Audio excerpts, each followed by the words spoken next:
Paix sur vous. Pourquoi faut-il enseigner le mind mapping à l'école? C'est à cette question que je vais répondre dans cette vidéo. Mohamed Bouclé, Vice-champion du monde de lecture rapide. J'enseigne aux gens comment apprendre facilement. C'est à la portée de tous si on sait comment utiliser ce qu'il y a ici dans notre cerveau tout simplement. Paix sur vous, bienvenue dans ma nouvelle vidéo où je vais répondre à une question. Pourquoi faut-il enseigner le mind mapping à l'école?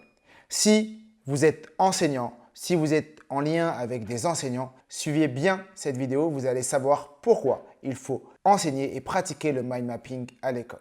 La première chose, c'est que j'ai été étonné lorsque j'ai vu une vidéo d'un reportage dans une école finlandaise où on enseigne le mind mapping depuis les années 2000. Oui, depuis les années 2000, dans différents établissements qui sont des établissements non pas expérimentaux, ce n'est pas une école parmi tant d'autres, c'est toutes les écoles finlandaises utilisent le mind mapping pour les étudiants, pour les élèves de la CP jusqu'à la fac. Mais pourquoi? Pourquoi ils font ça? Pourquoi eux, ils utilisent le mind mapping et pas nous? La première chose, c'est que la carte mentale, le mind mapping, je vous renvoie sur les différentes vidéos où j'explique qu'est-ce que le mind mapping et comment vous allez pouvoir utiliser le mind mapping au travail ou ailleurs. La première chose que le mind mapping va permettre d'avoir, c'est une vision globale de l'information. On vit dans un monde où tout va très vite. Et aujourd'hui, le cerveau se perd avec la quantité d'informations qu'il va recevoir. Grâce à la carte mentale, avec un seul coup d'œil, vous allez pouvoir avoir une vision globale de l'information. Et l'enfant, l'étudiant, avec un seul coup d'œil, va pouvoir voir l'information. Le mind mapping va utiliser plusieurs sens. Il va utiliser l'aspect visuel, l'aspect kinesthésique, l'aspect également créatif. Ces éléments vont permettre aux différents enfants, quel que soit leur type d'intelligence, quel que soit le canal de perception qu'ils utilisent pour apprendre, ça va lui permettre d'apprendre facilement. Donc, la première raison, c'est avoir une vision globale. Et la deuxième raison, c'est que c'est adapté à tout type d'élèves. Ensuite, la troisième raison pour laquelle il faut utiliser le mind mapping, c'est que ça va utiliser différents types d'intelligence. On utilise l'intelligence logico-mathématique en structurant l'information.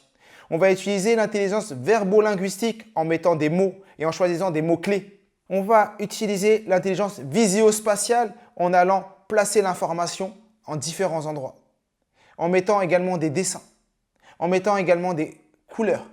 On va utiliser l'intelligence intrapersonnelle pour se poser des questions et savoir ce qu'on va mettre sur la feuille. On va pouvoir utiliser l'intelligence interpersonnelle en partageant la carte aux gens autour de nous. Donc, on utilise différents types d'intelligence et on est tous différents. On a tous des intelligences différentes. Ce qui se passe, c'est que lorsqu'on va prendre des notes de manière linéaire en écrivant directement l'information, on utilise un seul type d'intelligence, c'est l'intelligence verbo-linguistique. Alors que le mind mapping correspond à beaucoup plus de types d'intelligence, donc à beaucoup plus de personnes, donc il y a plus d'enfants, il y a plus d'étudiants qui vont se retrouver et qui vont pouvoir apprendre facilement grâce à la carte mentale. Avant de donner les autres raisons pour lesquelles il faut absolument utiliser le mind mapping à l'école, je tenais à te remercier, à vous remercier pour l'engouement qu'il y a sur cette chaîne, pour tous les commentaires que vous nous laissez régulièrement, pour les j'aime, pour les pouces que vous laissez. Donc, je sais qu'on n'a pas forcément beaucoup de temps, on a le travail, on a plein de choses à faire. Et donc, je fais ce travail de synthétiser l'information, de vous mettre à disposition les informations que vous allez pouvoir appliquer dans votre vie pour être beaucoup plus efficient et apprendre plus rapidement. N'hésitez pas à mettre un petit cœur, un pouce, à activer la cloche, à vous abonner pour nous donner encore plus de force. Pour revenir sur le mind mapping et les bienfaits du mind mapping, ça permet de travailler l'esprit de synthèse.